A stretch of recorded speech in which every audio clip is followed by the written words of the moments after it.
یہ ایک بھائی نے کچھ سوال لکھ دیے ہیں، بل اختصار سے جواب عرض کر دیتا ہوں۔ یہ ایک بھائی نے یہ سوال لکھا، آپ کے بارے میں کہا جاتا ہے کہ جماعت الدعوہ نے آپ کو بہت زد و کوب کیا ہے، ایجنسیوں سے مروایا ہے، آپ نے جماعت کو چھوڑ دیا، مجبوراً سعودی عرب چلے گئے۔ میں ایک نصیحت اپنے آپ کو بھی سب کو یہ کرتا ہوں، میرے بھائیوں، یہ جو غلط قسم کے پراپوگنڈے ہوتے ہیں یہ بڑا نقصان کرتے ہیں، بلکہ بڑے بڑے دیندار اور ایمان والے لوگوں کے لیے بھی پریشانی کا باعث بن جاتے ہیں۔ رسول اللہ کے زمانے میں صحیح بخاری کی حدیث ہے، واقعہ عفق کے لمبی حدیث ہے، میں اختصار سے ایک بات کرتا ہوں۔ جب امی عائشہ صدیقہ پر تہمت لگائی گئی تھی، منافقوں نے پراپوگنڈا کیا تھا، اس پراپوگنڈے کی شدت اتنی زیادہ تھی رسول اللہ بھی پریشان ہو گئے تھے۔ امی عائشہ کو کہا بی بی اپنے والدین کے گھر جانا چاہتی ہو تو چلی جاؤ، اور پھر یہ بھی ہوا جب ان کی پاک دامنی میں آیتیں نازل کی، اللہ تعالیٰ نے صدیق اکبر کے بارے میں بھی رب نے سورت نور میں آیت نازل فرمائی تھی، تو ایک بات یہ ہوئی تھی، پراپوگنڈا اتنا شدید تھا۔ مصطح بن اساسہ ابو بکر صدیق کی خالہ کے بیٹے، ابو بکر ان پر خرچ کرتے تھے، اور اسی طرح حسان بن ثابت رسول اللہ کے دفاع کرنے والے، آپ کی عزت کا، حرمت رسول کا دفاع کرنے والے صحابی حسان بن ثابت، آپ کی جو نا سالی حمنہ بنت جاش، ایسے نیک لوگ بھی اس پراپوگنڈے کی نظر ہو گئے۔ اور اس وقت پھر مصطح بن اساسہ پر ابو بکر صدیق کو بڑا دکھ ہوا، خالہ کا بیٹا بھی ہے، غریب بھی ہے، اس پر خرچ بھی کرتا ہوں، یہ بھی میری بیٹی پر الزام اور پراپوگنڈا لگانے میں برابر کا حصے دار بن گیا۔ قسم کھا لی آج کے بعد مصطح بن اساسہ پہ خرچ نہیں کروں گا۔ اللہ رب العالمین نے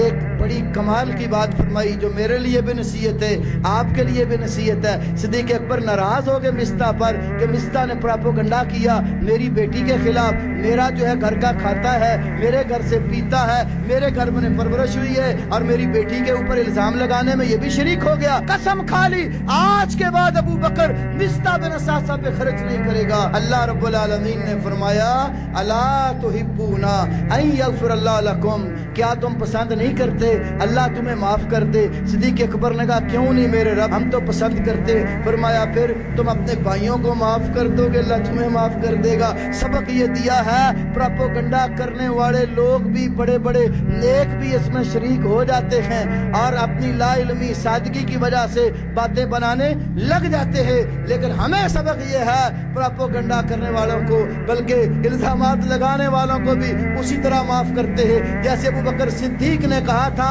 مصطح جاؤ تمہیں معافی ہے، قسم کا کفارہ دے دیا، اور اسی طرح ان پر خرچ کرنا شروع کر دیا۔ بھائیو، پراپوگنڈے کرنے سے دین کو فائدہ نہیں ہوتا۔ ہمیشہ اپنی سوچ مثبت رکھو، ہمیشہ اپنی سوچ جو ہے وہ اصلاح والی رکھو۔ الحمدللہ جماعت نے جتنا ہمارا احساس کیا ہے، میں بڑی بڑی جماعتوں کے علماء کو بھی ملا ہوں، ہر ایک کا اپنا کسی سے تعلق ضرور ہے، اور ہر کوئی جہاں کام کرتا ہے اس کو بہتر اور صحیح سمجھ کے کرتا ہے۔ ہم الحمدللہ پہلے دن سے جس منہج پر کھڑے تھے آج بھی اسی پر ہیں، اور مثبت کام کرنے کے قائل ہیں۔ آپ کو معلوم ہوگا یہاں ہم کئی سالوں سے آتے ہیں، کئی ہمارے اپنے بھائی جو ہے اپنے درسوں میں ہمارے بیٹھے ہوتے ہوئے بھی کبھی اشارے کنائے میں اور کبھی نام لے کر تنقید کر دیتے تھے۔ ہم اللہ کے فضل سے صدیق اکبر کی سیرت کو ماننے والے لوگ ہیں، ہم نے کھلے سینوں ان کی باتیں سنی بھی ہیں، برداشت بھی کی ہے۔ صرف اس دفعہ میں نے ایک پیغام دیا تھا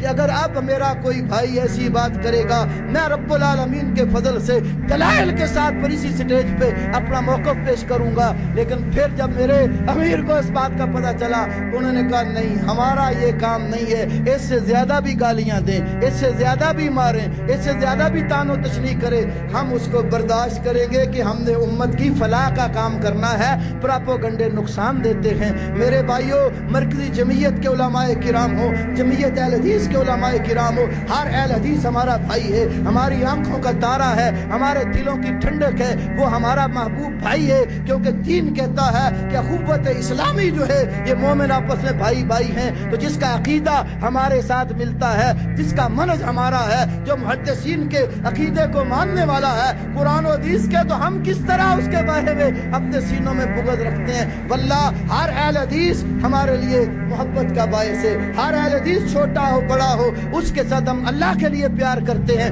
اس لیے محبت کرتے ہیں۔ وہ رب کے قرآن کو مانتا ہے، نبی کی حدیث کو مانتا ہے، تو قرآن و حدیث ماننے والا ہر بندہ ہمارے لیے واجب الاحترام ہے۔ علماء کی تو پریشانی بہت ہے بھائیو، کہ بار علماء جتنے ہیں جس سٹیج پر ہے الحمدللہ ہماری زبان سے کبھی ان کی حد کے عزت کی کوئی بات نہیں سنو گے۔ ہمیں وہ گالیاں بھی دے، مارے بھی، یقین کرو ہمیں جو مرضی کہہ لے، ہم کھلے سینے اس کو برداشت کریں گے اور دعا کریں گے اللہ تعالیٰ سے، اللہ تعالیٰ ہمیں ایسی چیزوں سے محفوظ رکھے جو مسلک کے لیے نقصان کا باعث ہوتی ہیں۔ ہم نے الحمدللہ کتنے سال جو ہے قاضی عبدالرشید صاحب حفظہ اللہ، مولانا یحییٰ کوندلی رحمت اللہ علیہ، حالانکہ ان دونوں بزرگوں کا مرکزی جمعیت سے تعلق تھا، میں اول دن سے مدرسے سے آیا، مرکز دعویٰ میں آیا تھا، کبھی بھی آپس میں تنظیمی بات نہیں ہوئی،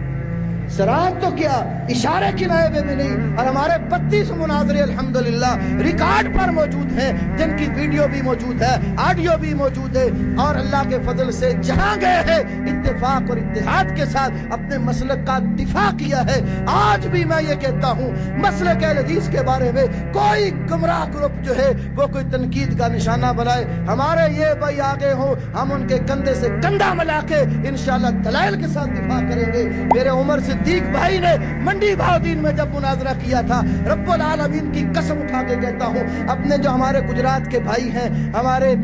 گجرات مرکزی جمعیت اہل حدیث کے امیر ہیں مولانا طارق یزدانی صاحب، میرے بڑے واجب الاحترام ہیں، انہوں نے مناظرہ رکھا تھا، 3 گھنٹے کا مناظرہ تھا بریلویوں کے گھر میں، 1 گھنٹہ 20 منٹ کے اوپر ان کو نانی یاد آ گئی تھی، اور انہوں نے پولیس کا جو ہے نا وہ بہانہ لگا کے، پولیس کا بہانہ لگا کے انہوں نے میدان چھوڑا تھا۔ لیکن ہم آج بھی کہتے ہیں، مولانا ارشد صاحب بھی میرے بزرگ ہیں،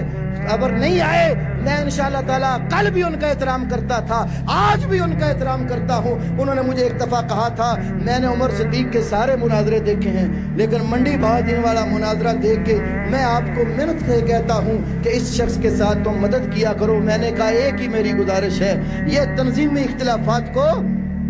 سامنے نہ لائے۔ رب العالمین کے فضل سے میں اور میرے مناظرے کے جتنے شاگرد ہیں ہر میدان میں آپ کا ساتھ دینے کو تیار ہیں، ہم نے تو کبھی اس چیز کو آڑے ہی نہیں آنے دیا۔ تو میرے بھائیوں، کسی جگہ پر کوئی فرد بشر آپ کو تنگ کرتا ہے، انشاءاللہ آپ ہمیں دعوت دو، مسلک کا دفاع کریں گے، دلائل سے کریں گے، کتاب و سنت کی بچھاڑ کے ساتھ کریں گے۔ اللہ ہمیں اتفاق نصیب فرمائے، اتحاد نصیب فرمائے، علماء کی عزت و اکرام کرنے کی توفیق عطا فرمائے، علماء کے حیا کو مد نظر رکھنے کی توفیق عطا فرمائے، مدارس اور جامعات جو ہے اللہ ہمیں ان کے ساتھ جو ہے اچھا سلوک کرنے کی توفیق نصیب فرمائے۔ جو اندر منافقت یا شیطان کی وجہ سے وسوسے آ گئے یا تھوڑی بہت جو ہے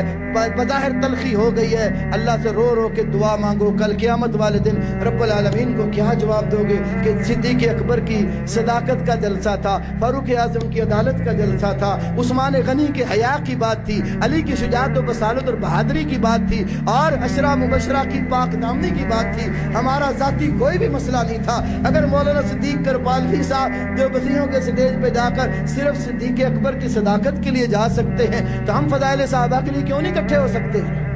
انشاءاللہ آپ جب بھی بلاؤ گے ہم حاضر ہیں۔ اللہ ہمیں صحیح معنوں میں کتاب و سنت پر عمل کرنے کی توفیق نصیب فرمائے، اللہ تعالی ہمارے حالات کی اصلاح فرمائے، اللہ ہمیں بامی محبت، پیار اور الفت کے ساتھ مسلک کا دفاع کرنے کی توفیق نصیب فرمائے، اللہ تبارک و تعالی میں جہاد و قتال کے لیے میدانوں میں کھڑا ہونے کی توفیق نصیب فرمائے۔ دنیا سے اٹھائے تو ایک ہی تمنا ہے، شہادت کی موت ہو اور اللہ کی رضا شامل حال ہو۔ وآخر دعوانا الحمدللہ رب العالمین۔